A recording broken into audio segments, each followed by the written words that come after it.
ఛానల్కు స్వాగతం. మనం బిజినెస్ విజనరీస్ కార్యక్రమం ద్వారా వ్యాపార రంగంలో ఉన్నత స్థానానికి ఎదిగిన అనేక మంది మార్గదర్శ వ్యాపారవేత్తల గురించి తెలుసుకుంటున్నాం కదండి. ఈరోజు రిటైర్మెంట్ తరువాతే వ్యాపార రంగంలోకి దిగి అద్భుతమైన విజయాలను సాధించిన సోనాలికా ట్రాక్టర్స్ అధినేత లక్ష్మణ్ దాస్ మిట్టల్ గురించి తెలుసుకుందాం. రిటైర్మెంట్ తర్వాత విజేతలుగా మారిన వారి కథలు చాలా అరుదు. 63 ఏళ్ల వయసులో లక్ష్మణ్ దాస్ మిట్టల్ ట్రాక్టర్ల కంపెనీ పెట్టి 60 ఏళ్ల చరిత్ర కలిగిన సంస్థలకు ముచ్చమటలు పెట్టించారు. మార్కెట్లో ముచ్చటగా 3వ స్థానాన్ని కైవసం చేసుకున్నారు. ఇప్పుడు ఆయన వయసు 90 పైమాటే. కూడబెట్టిన ఆస్తి 14,000 కోట్లు పైమాటే. 110 దేశాలకు పైగా సోనాలికా ట్రాక్టర్లు విస్తరించాయి. లక్ష్మణ్ దాస్ మిట్టల్ తండ్రి వ్యవసాయ ఉత్పత్తుల కమిషన్ ఏజెంట్. పంటలు సమృద్ధిగా ఉండే రోజుల్లో పంచభక్ష పరమన్నాలు తిన్న ఆ కుటుంబం కరువు వచ్చినప్పుడు కడుపు మార్చుకున్న సందర్భాలు కూడా ఉన్నాయి. వ్యవసాయ రంగానికి యంత్రాలు పరిచయం లేని 60వ దశకమది. వరి గోధుమ పంటలు కోతలయ్యాక ఎద్దులతో నూర్పిళ్లు చేయడానికి 2 నెలలు పట్టేది. అర్ధరాత్రి వర్షం వచ్చి వరి కుప్పలు తడిసిపోతుంటే తండ్రి పడిన అగజాట్లు లక్ష్మణ్ దాస్ను కలిచివేశాయి. ఈ కష్టాలు ప్రతి రైతుకు ఎదురయ్యేవే. ఆ వేదనలోంచే ఓ అద్భుతమైన కంపెనీ పుట్టింది. పంజాబ్ విశ్వవిద్యాలయంలో ఉర్దూలో పోస్ట్ గ్రాడ్యుయేషన్ చేశారు లక్ష్మణ్ దాస్. ఎన్ని ప్రయత్నాలు చేసినా సరైన ఉద్యోగం దొరకలేదు. తండ్రికి చేదోడుగా ఉండేందుకు LIC ఏజెంట్గా చేరి ఫీల్డ్ ఆఫీసర్ అయ్యారు. విధుల్లో భాగంగా పంజాబ్ మొత్తం తిరగాల్సి వచ్చింది. అప్పుడే రైతులతో సాన్నిహిత్యం ఏర్పడింది.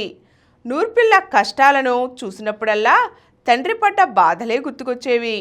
ఉద్యోగంలో సంపాదించిన ప్రతి పైసా పెట్టుబడిగా పెట్టి నూర్పిళ్ల యంత్రాన్ని తయారు చేయాలని సంకల్పించారు. గడ్డి కుప్పల నుంచి గోధుమ గింజల్ని వేరు చేసే యంత్రాన్ని రూపొందించారు. వాటిని తమకు పరిచయం ఉన్న రైతులకే అమ్మేవారు. అవి తరచూ మొరాయించేవి. కొన్న వాళ్ళంతా తిరిగొచ్చి చీవాట్లు పెట్టేవారు. డబ్బు వెనక్కి ఇవ్వాలంటూ అడిగేవారు. సాంకేతికత పట్ల అవగాహన లేకపోవడం, హడావిడిగా తయారు చేయడం ఈ పరిస్థితికి కారణాలు. ఆఖరికి పెట్టుబడి మొత్తం కరిగిపోయి 5,000 అప్పు మిగిలింది. అయినా లక్ష్మణ్ దాస్ కుంగిపోలేదు. జపాన్లో తయారైన మిషనరీని అధ్యయనం చేసి తన యంత్రాల్లోని లోపాలను కనిపెట్టి తిరిగి సరిదిద్ది పంపించారు. ఈసారి రైతుల ఆనందానికి అవధులు లేవు. ఆ యంత్రాలకు రాష్ట్రమంతటా గిరాకీ ఏర్పడింది. హరిత విప్లవంలో వాడిన మేలు రకం గోధుమ విత్తనం పేరు సోనాలికా. ఆ పేరుతోనే కంపెనీ స్థాపించారు లక్ష్మణ్ దాస్ తండ్రి. మొదట్లో తక్కువ మొత్తంలో వ్యవసాయ యంత్రాలను తయారు చేసేవాళ్ళు. క్రమంగా సోనాలికా ఉత్పత్తులు ఉత్తర భారతంలో ప్రాచుర్యం పొందాయి. దుక్కి లేకుండా విత్తనాలు, ఎరువులు చల్లే యంత్రాలు, రోటోవేటర్లు, స్ప్రేయర్లు, వరి నాటు, వరి కోత యంత్రాలు, థ్రెషర్లు, లెవెలింగ్ బ్లేడ్లు వంటి సేద్య పరికరాలు తదితర పనిముట్ల తయారీలో అగ్రగామి సంస్థగా ఎదిగింది సంస్థ. సోనాలికాను మరింత అభివృద్ధి చేయడానికి తండ్రి, సోదరులకు లక్ష్మణ్ దాస్ మిట్టల్ సహాయపడేవారు.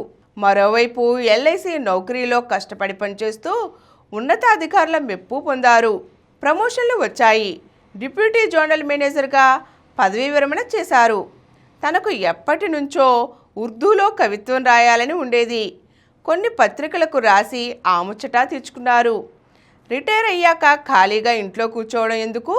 అందుకని సోనాలికా కార్యాలయానికి రోజూ వెళ్లడం పనిగా పెట్టుకున్నారు. డీలర్లు, రైతులతో సాన్నిహిత్యం ఏర్పడింది. మీరు సేద్య పరికరాలను తయారు చేస్తున్నారు, బాగానే ఉంది. అయితే ట్రాక్టర్లను ఎందుకు ఉత్పత్తి చేయడం లేదని రైతులు అడిగారు. మొదట్లో పెద్దగా ఆలోచించలేదు. కానీ అప్పటి PV నరసింహరావు ప్రభుత్వం తీసుకువచ్చిన ఆర్థిక సంస్కరణలు, పారిశ్రామిక సరళీకరణ విధానం లక్ష్మణ్ దాస్ని ఆలోచింపచేశాయి. ఇదివరకులా ఇప్పుడు ఉత్పత్తిపై కోటాల నిబంధనలు లేవు. విదేశీ సంస్థలతో భాగస్వామ్యం చేసుకుని ఏ సంస్థ అయినా ఫ్యాక్టరీ స్థాపించవచ్చు. దీంతో 1991-95లో విదేశీ సంస్థల భాగస్వామ్యంతో ఫ్యాక్టరీ స్థాపించాలనుకున్నారు. అప్పటికే లక్ష్మణ్ దాస్కు 63 ఏళ్ళు. కృష్ణారామ అంటూ వాల్ కుర్చీలో కూర్చునే వయసు. ఇవన్నీ పట్టించుకోకుండా ట్రాక్టర్ల పరిశోధన మీద పడ్డారు. మచ్చుకు 2 ట్రాక్టర్లను తయారు చేసి కొంతమంది రైతులకిచ్చి పొలాల్లో వాడుకోమన్నారు. వారికి భలే నచ్చాయి. ఇంధనం తప్ప నయా పైసా ఖర్చు కాలేదని కితాబిచ్చారు. ట్రాక్టర్ను మార్కెట్లోకి తీసుకొచ్చే ముందు భోపాల్లోని ప్రభుత్వ కేంద్రంలో క్షేత్ర పరీక్ష జరపాలి. ఆ పరీక్షలో 2 ట్రాక్టర్లు నెగ్గాయి. ఓ రోజు భోపాల్ నుంచి ఓ రైతు వచ్చి, మొన్న మీ ట్రాక్టర్ను నా పొలంలోనే ప్రభుత్వం పరీక్షించింది, అద్భుతంగా పనిచేసింది, మీ తొలి ట్రాక్టర్ నాకే అమ్మాలి, ఇదిగో అడ్వాన్స్ అంటూ 5,000 చేతిలో పెట్టాడు. లక్ష్మణ్ దాస్కు అదెంతో ఉత్సాహంగా అనిపించింది. ఇక ఆలస్యం చేయకూడదని రంగంలోకి దిగాడు. సోనాలిక డీలర్షిప్ కావాలనుకునే వాళ్ళు కొంత మూలధనం సహాయం చేయాలని అభ్యర్థించారు. పంజాబ్లోని హోషియార్పూర్లో ఫ్యాక్టరీకి శంకుస్థాపన చేసిన రోజు డీలర్లు క్యూ కట్టి మరీ డిపాజిట్ చెల్లించారు. అలా పోగైన మొత్తం 22 కోట్లు. మన దేశంలో 1991 నాటికి ట్రాక్టర్ల ఉత్పాదకత సాలీనా 1,50,000. ప్రతి 1000 మంది రైతుల్లో 4 మాత్రమే ట్రాక్టర్ ఉండేది. నేడు ఏడాదికి 8 లక్షల ట్రాక్టర్ల ఉత్పత్తి జరుగుతోంది. ప్రపంచంలో 3వ వంతు ట్రాక్టర్లు భారత్లో తయారవుతున్నాయి. హరిత విప్లవం వచ్చే వరకు ట్రాక్టర్లను రష్యా, ఐరోపాల నుంచి దిగుమతి చేసుకునేవాళ్ళం. తరువాత HMT, escorts, Mahindra, VST tillers పుట్టుకొచ్చాయి. మొట్టమొదట దేశీయంగా మొదలైన స్వరాజ్ ట్రాక్టర్ల వ్యాపారాన్ని 2009లో మహీంద్రా కొనుగోలు చేసింది. బజాజ్ టెంపో ట్రాక్టర్ మొదట ఫోర్స్ ట్రాక్టర్గా, ఇప్పుడు బల్వాన్ ట్రాక్టర్గా పేరు మార్చుకుంది. భారత ట్రాక్టర్ల మార్కెట్లో 3వ స్థానాన్ని సోనాలిక కైవసం చేసుకుంది. ఏకంగా ట్రాక్టర్ల తయారీదారుల సంఘానికి అధ్యక్షుడు కూడా అయ్యారు లక్ష్మణ్ దాస్. సోనాలిక ఉత్పత్తి మొదలుపెట్టాక తొలి ఏడాదిలో రోజుకొక ట్రాక్టర్ మాత్రమే తయారయ్యేది. అదే సమయంలో ఫ్రాన్స్ కంపెనీ రెనాల్ భారత ట్రాక్టర్ల మార్కెట్లోకి అడుగుపెట్టాలనుకుంది. సోనాలికతో భాగస్వామ్యం కోసం ప్రయత్నించింది. తీరా ప్లాంట్ను సందర్శించి పెదవి విరిచింది. ఎన్ని ఉత్తరాలు రాసినా సమాధానం రాలేదు. విసుగొచ్చి లక్ష్మణ్ దాసే ఫోన్ చేశారు. మీ ప్లాంట్ పాత పద్ధతుల్లో నడుస్తోంది, ఫ్రాన్స్కు వచ్చి మా ప్లాంట్ను ఒకసారి చూడండి అని సమాధానం ఇచ్చారు. లక్ష్మణ్ దాస్ వెంటనే కొడుకులను వెంటబెట్టుకొని ఫ్రాన్స్ వెళ్ళి ప్లాంట్ చూశారు. తామెంత వెనుకబడ్డామో అర్థమయ్యింది. హోషియాపూర్లోని తమ ప్లాంట్ మొత్తాన్ని కూలగొట్టించారు. అత్యాధునిక సాంకేతికతతో 3 లక్షల ట్రాక్టర్ల తయారీకి అవసరమైన కొత్త ప్లాంట్ను నిర్మించారు. సోనాలిక కొత్త ప్లాంట్ను చూసి ఫ్రాన్స్ కంపెనీ డైరెక్టర్లు ముక్కున వేలేసుకున్నారు. ఇక మీతో భాగస్వామ్యానికి సిద్ధం అని అనక తప్పలేదు.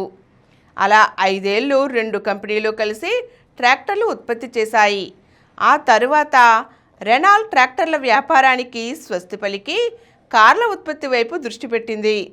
ఆ కంపెనీ వెళ్ళిపోయాక జపాన్కు చెందిన ట్రాక్టర్ల కంపెనీ యాన్మార్ భాగస్వామిగా చేరింది. దీంతో సోనాలిక తిరుగులేని సంస్థగా అవతరించింది. ఇప్పుడు సుమారు 110కి పైగా దేశాలు ఈ ట్రాక్టర్లనే దిగుమతి చేసుకుంటున్నాయి. ఈరోజు మనం సోనాలిక ఇంటర్నేషనల్ ట్రాక్టర్స్ అధినేత లక్ష్మణ్ దాస్ మిట్టల్ గురించి తెలుసుకున్నాం కదండి. మరో వ్యాపారవేత్త గాథతో మళ్ళీ కలుద్దాం. ఈ కార్యక్రమం మీకు ఎంతో నచ్చింది కదా.